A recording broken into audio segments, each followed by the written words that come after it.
So what makes this payment scheme kind of like a tax? Well, if you think about it, this one person, this one doctor, sees the patient. That activity generates the revenue, and yet that revenue is taken from that person and given to everyone else. Now, this is a crude form of what taxation looks like, but it's not exactly inaccurate. Some people get taxed a lot of money, and then that money goes toward financing projects. Some of those projects are very important. There's no doubt about that. However, it is on net a transfer of money from one person to another. And so in the doctor's case, the $99 that got transferred to the other 99 doctors is effectively a tax from his perspective. Now, the point of all of this is not to say that the doctor couldn't afford to only make $1 off of this patient's visits. This doctor almost certainly could. The point here is that this form of reimbursement changes the incentives that, in this case, the doctor faces. In situations like this, where there is revenue sharing among doctors, what we tend to actually see are doctors trying to hide patients. So perhaps instead of letting the patient come in through the front door and check in at the counter, they come in through the back door and sneak into an exam room, hopefully without anyone else noticing. Why would the doctor do this? Well, if they can hide these visits, then they don't have to share that revenue with everyone else. And so they take home more than they otherwise would. More commonly, we see this in industries that rely heavily on tips. So if any of you have ever worked in an industry that had, for example, tip sharing, you probably know what I mean. Have you or any of your coworkers ever lied about how much money you made in tips that night so that you could keep a few extra dollars yourself? When I was in high school, I worked at a golf course, and most of our wages came in the form of tips, and we split the tips evenly with everyone. There was one person, however, who we all knew was hiding some of the tips that he earned, but despite our attempts to get him to admit it, he never did. But we knew it because we saw people giving him tip money, and at the end of the night, he would say, "No, didn't get any tips today." Or he'd pull out a $5 bill and say, "Yeah, this is all I got today." And that would be his contribution to the pool. Now, let's suppose that each doctor's visit brings in $100. So the marginal revenue is equal to $100. And let's say the marginal cost of seeing this doctor, of seeing the doctor is equal to $80. So in other words, it costs the practice as a whole $80 to go and see this patient or to bring this patient in, but the patient's going to pay $100 for this treatment. So what this means is that we can think about the marginal profit, if you will, as being equal to $20. They take $100 in, they send $100 out in the form of expenses, and that leaves $20 for actual profit. And now things look even bleaker. So let's think about who is going to actually pay this cost. If the individual doctor seeing the patient must pay the cost of seeing the patient, then they would have to pay $80 every time a patient comes in. And remember, their revenue from each doctor might be $100 per patient, but it's $1 for each doctor. And so every time a doctor sees a patient, their income would go down by $79. Now, in this case, it seems very unlikely that this doctor would be willing to see patients. Very few people, as ourselves included, would actually be willing to work for negative dollars per hour or per unit or per year, right? That seems to be not such a great idea. Now, alternatively, if the office as a whole pays the $80 in some sort of a group sharing cost structure, just like they do with their revenue sharing structure, then this means that the doctor will only make 20 cents off of seeing this patient. Now, I don't know about you, but I'd rather go home and watch TV than make 20 cents. In this scenario, the patients miss out on seeing a doctor. That's clearly not a good thing. They're willing to pay more than it costs to be seen, so there are gains from this exchange that could happen, but don't. For this reason, we refer to this as a deadweight loss.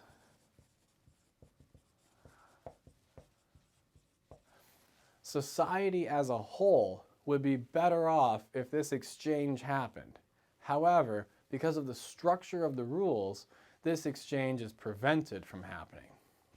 So in this scenario, like we mentioned before, it's likely that the doctors will either underproduce, which means they're going to see fewer patients than they actually could, or they're going to underreport how many patients they actually see.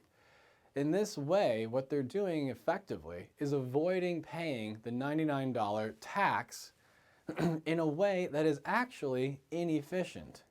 Sure, it results in the doctor keeping more of the revenue he or she generates, but that extra effort of the doctor is not offset by any additional gains to the practice. It's basically just the doctor sneaking patients in through the back door of the building so that less of the revenue generated actually gets shared with the other doctors.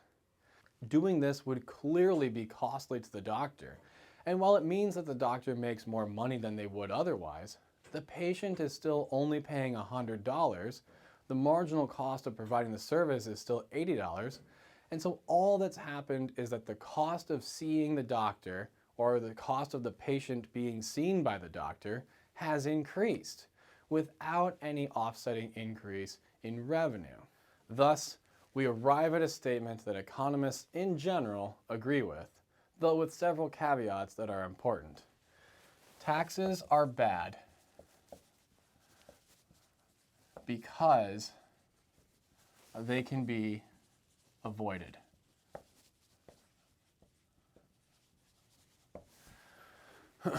The idea here is that we can alter our behavior such that we don't have to pay the taxes.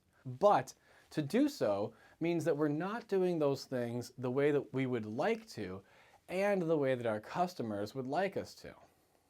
For example, former President Donald Trump famously keeps goats off in a corner on one of his golf courses.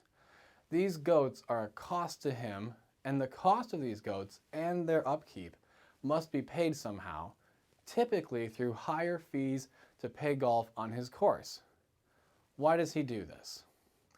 Because by doing so, the golf course is legally considered a farm, and in the United States, we tax farms at a lower rate than golf courses in order to help out farmers who are often already struggling to make ends meet as it is.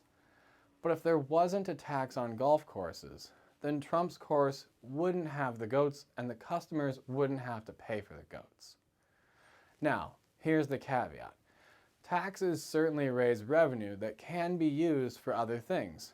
Sometimes those things are really important. So for example, national defense, fire protection, and the provision of the court system. So please don't take from this series that what I'm saying or somehow implying is that all taxes everywhere are always bad and that we should do away with them.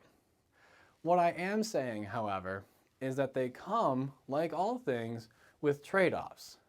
In the case of the doctor, the trade-off is fewer people being seen by the doctor. That sounds to me like the opposite of what we're trying to accomplish, and we need to keep these realities in mind anytime we propose a change to any form of public policy. In everything in economics, we're concerned about means and ends. The ends are the goals. This is what we are trying to accomplish. And the means are the way by which we want to achieve those goals. We want to always select means that accomplish our goals most effectively. But we also want to keep in mind the unintended consequences of different means. As a general rule, taxes tend to cause less of whatever is taxed to be done. We readily understand this in the context of so-called sin taxes.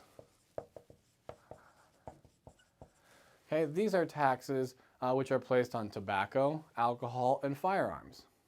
We explicitly say that the goal of these taxes is to reduce people's purchasing of tobacco, alcohol, and firearms by making it more expensive for people to purchase them, which means that we'll buy less of them. Unfortunately, this happens with any tax that we place on people. They do less of the taxed activity. Incidentally, avoiding the taxed activity results in no tax revenue from that person's activity. So for example, let's suppose that we see rich people buying expensive Starbucks coffee every morning, right? And let's go crazy and say they're getting like the $12, crazy jumbo thing. We as a society then decide, aha, it would be great to tax the expensive Starbucks drinks because this would target rich people. And then we can use that revenue to help others. Talk about a win-win. Well, what's likely to happen? What's probably going to happen is that rich people will stop drinking expensive Starbucks drinks and switch to drinking regular Starbucks drinks. Or maybe they'll switch to tea. Or maybe they'll switch to Red Bull. As a result of the change in their behavior, no tax revenue would be raised. Rich people would be less happy than they were before, and everyone else would be no better off because we don't have that tax revenue to actually go out and spend. Economists have a weird way of thinking about the world, and we like to use normal sounding words in different ways. One of the words that we like to use is the word efficiency. When economists talk about inefficiency in healthcare, we don't mean that the administrative overhead might not be fully trimmed and streamlined, or that there's administrative bloat. That's not what efficient means here. What we mean is, are patients getting the treatment that they desire for a price that is actually worth paying? If the answer is no, then the healthcare system would be described as inefficient.